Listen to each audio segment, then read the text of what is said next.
இன்னைக்கு ஷாருக் கான் அவர்களோட பத்தான் படம் ரிலீஸ் ஆயிருக்கு.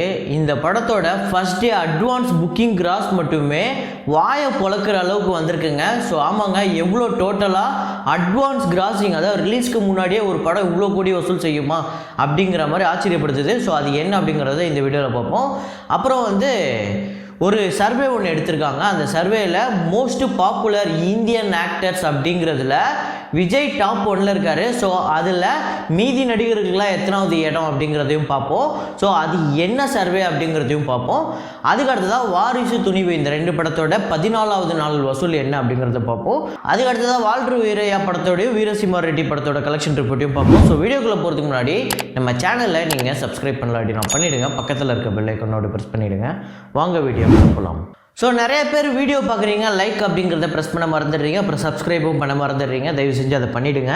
வால்ட்ரு வீரையா படத்தோட டே 12 கலெக்ஷன் பார்த்திங்க அப்படின்னா ஆந்திரா தெலுங்கானாவில் 2,55,00,000, வேர்ல்டு வைட் 2,95,00,000.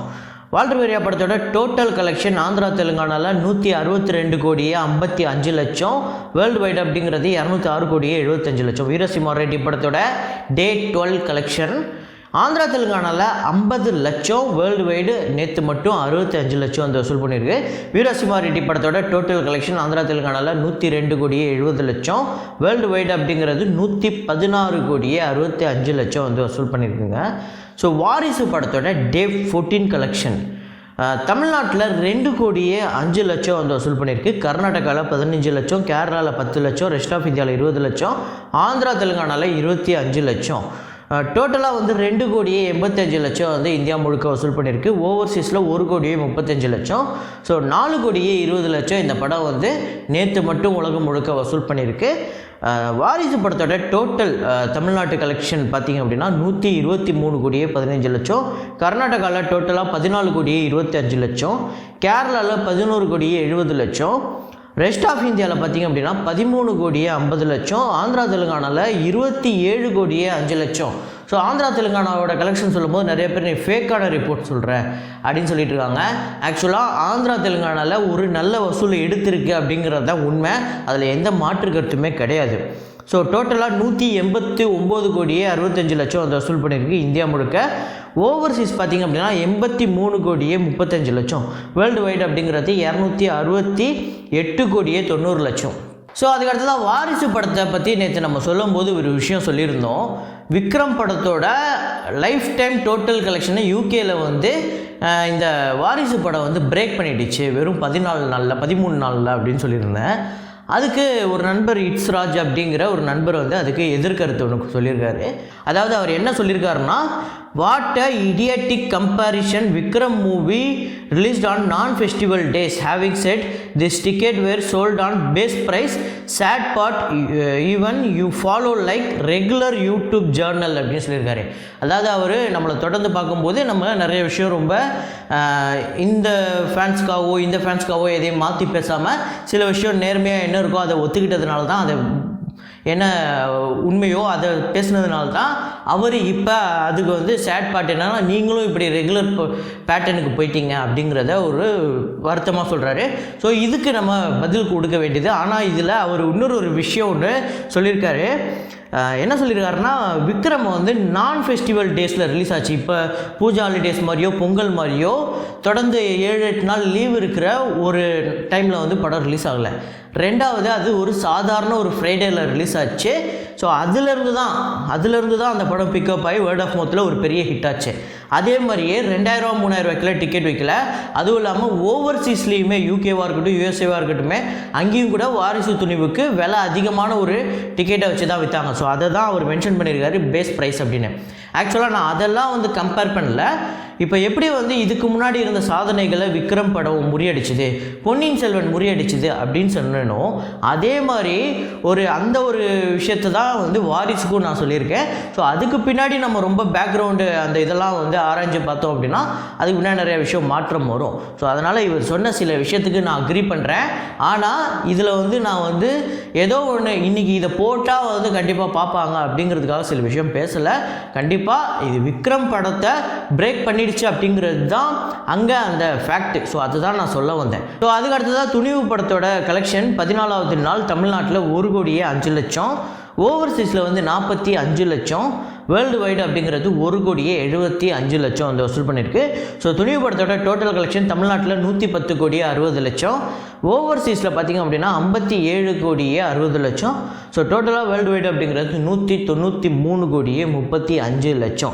ஸோ ரெண்டு படமுமே வேறு வேறு ஜானர், ரெண்டு படமே வேறு வேறு பட்ஜெட், ரெண்டு படமே வேறு வேறு டார்கெட், ரெண்டுமே அந்த டார்கெட்டை ரீச் பண்ணி நெருங்கிட்டு போய்கிட்டு இருக்காங்க அப்படிங்கிறது தான் உண்மை.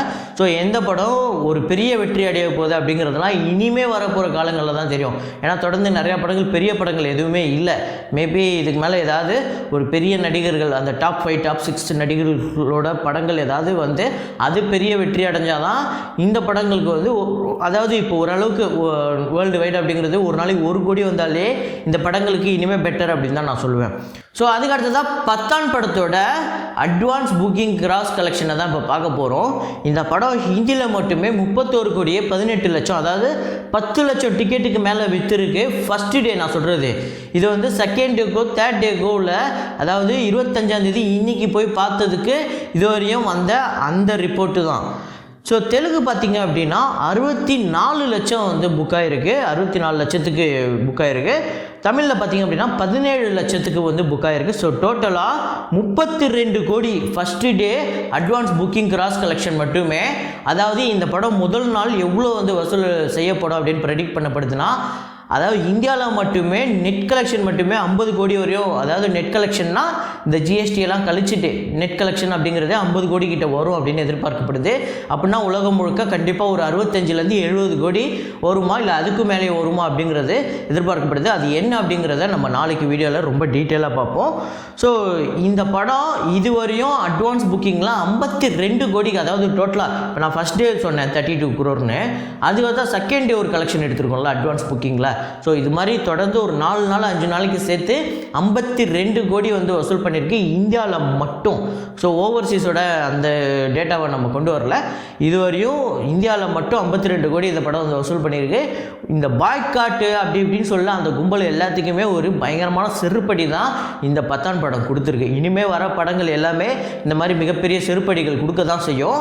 ஆனால் கண்டென்ட்டு நல்லா இருந்தால், சில படங்கள் கண்டென்ட் நல்லா இருந்துமே பாய்காட்னால காலியான படங்கள் இருக்குது. ஸோ இனிமேல் அப்படிப்பட்ட ஒரு விஷயம் நடக்காது அப்படின்னு நம்பலாம். ஸோ அதுக்கடுத்ததான் பார்த்தீங்க அப்படின்னா ஆர்மேக்ஸ் மீடியா அப்படிங்கிற ஒரு சர்வே கம்பெனி, இவங்க என்ன பண்ணுவாங்க அப்படின்னா, நீங்கள் ஒரு பிக் பாஸ் ஷோ பார்க்கக்கூடியவங்களா இருந்தீங்கன்னா பிக் பாஸ் தமிழில் யார் மோஸ்ட் பாப்புலர் அப்படிங்கிறது ஒரு சர்வே எடுப்பாங்க. அதில் வந்து டாப் 5 போடுவாங்க. அதே மாதிரியே ஹிந்தி சினிமாவில் யார் வந்து most popular, most best actor யார் அப்படின்னு சொல்லிட்டு நிறையா சர்வே எடுப்பாங்க. Most popular female film stars அப்படின்னு 2022க்கு ஒரு டேட்டா ஒன்று எடுத்திருக்காங்க. இதில் வந்து நம்பர் 1 பொசிஷனில் யார் இருக்காங்க அப்படின்னு பார்த்தீங்கன்னா சமந்தா. இந்தியாவிலேயே சமந்தா தான் number 1, second Alia Bhatt, third Nayanthara, fourth Kajal Aggarwal, fifth வந்து Deepika Padukone, sixth Rashmika Mandanna, seventh Katrina Kaif, 8th வந்து கீர்த்தி சுரேஷ், 9th வந்து அனுஷ்கா செட்டி, 10th வந்து த்ரிஷா. ஸோ இதுலேயே பார்த்தீங்க அப்படின்னா சமந்தாவுக்கு வந்து ஒரு பெரிய கிரேஸ் இருக்குது. அதுக்கு முக்கியமான காரணம் இந்த புஷ்பா படம் வந்ததுக்கப்புறம் என்ன சொல்லலாம், அந்த ஓ அண்டவா அந்த பாட்டுக்கு அப்புறமே அவங்களுக்கு ஒரு மிகப்பெரிய கிரேஸ் வந்துடுச்சு. ஸோ அதுக்கப்புறம் அவங்க நடிக்கக்கூடிய சில படங்கள் கூட பெரிய பிஸ்னஸும் ஆகிட்டு இருக்கு. யசோதா கூட ஒரு ஆவரேஜ் ஃபில்மாக இருந்தாலுமே 30 கோடிக்கு மேலே வியாபாரம் பண்ண ஒரு திரைப்படமாக தான் இருக்குது அப்படிங்கிறதுல எந்த மாற்று கருத்துமே இல்லை. ஸோ ஆர்மேக்ஸ் ஸ்டார் இந்தியா வந்து இப்போ மோஸ்ட் பாப்புலர் மேல் ஃபிலிம் ஸ்டார் 2022 இந்த லிஸ்ட்டு பார்த்திங்க அப்படின்னா நம்பர் 1 விஜய் இருக்கார். இதுவே நிறைய பேருக்கு பயங்கர ஷாக்குங்க. அது எப்படி யஷ் இருக்கும்போது, அது எப்படி பிரபாஸ் இருக்கும்போது, அது எப்படி ஜூனியர் என்டிஆர் இருக்கும்போது, அது எப்படி ராம் சரண் இருக்கும்போது எப்படி விஜய்க்கு ஃபஸ்ட்டு வந்தது அப்படின்னு. ஸோ இவங்க மோஸ்ட் பாப்புலர் அந்த சர்வே எடுத்து தான் அதை வந்து சொல்லியிருக்காங்க. ஸோ பார்த்திங்க அப்படின்னா first Vijay, second Prabhas, third வந்து ஜூனியர் என்டிஆர், ஃபோர்த்து வந்து அல்லு அர்ஜுன், ஃபிஃப்த்து அக்ஷய்குமார், சிக்ஸ்த்து வந்து யஷ், செவன்த்து வந்து ராம் சரண், 8th வந்து மகேஷ் பாபு, 9th வந்து அஜித் குமார், 10th வந்து சூர்யா. ஸோ என்னை பொறுத்த வரையும் இவ்வளோ பெரிய, அதாவது போன வருஷத்தோட மிகப்பெரிய ஸ்டார்னு சொல்லக்கூடிய யாஷ் ஒரு பக்கம், பிரபாஸ் இன்னொரு பக்கம் வந்து ஜூனியர் என்டிஆர், ராம் சரண்னு சொல்லிட்டு எல்லாருமே வந்து 1000 கோடிக்கு மேலே வியாபாரம் பண்ண நடிகர்கள். மிகப்பெரிய பேன் இந்தியா ஸ்டார்னு சொல்லக்கூடியவங்க. ஆனால் எனக்கு நான் தனிப்பட்ட விஜய் ரசிகர், அஜித் ரசிகர், கமல் ரசிகர், ரஜினி ரசிகர்களெலாம் தாண்டி ஒரு தமிழ் ஆக்டர், நம்ம ஊர் நடிகர் வந்து இதில் எல்லாரையும் தாண்டி நம்பர் 1ல் இருக்கார் அப்படிங்கிறது ரொம்ப சந்தோஷமாக இருக்குது. ஸோ இதை பற்றி நீங்கள் என்ன நினைக்கிறீங்க? விஜய் அவர்கள், அதாவது யாஷ், பிரபாஸ் இவங்கெல்லாம் தாண்டி நம்பர் 1ல் எப்படி மோஸ்ட் பாப்புலராக வந்திருப்பார் அப்படிங்கிறது ஆச்சரியத்தை கொடுத்தாலுமே ஒரு பக்கம் சந்தோஷத்தை எனக்கு கொடுத்துருக்கு. உங்களுக்கு எத்தனை பேருக்கு இது சந்தோஷம் அப்படிங்கிறத கமெண்ட்டில் போடுங்க. ஸோ இதே மாதிரி ஒரு வீடியோவில் இதே மாதிரி ஒரு கலெக்ஷன் ரிப்போர்ட்டில் மீண்டும் நான் உங்களை சந்திக்கிறேன். Signing off Rahman.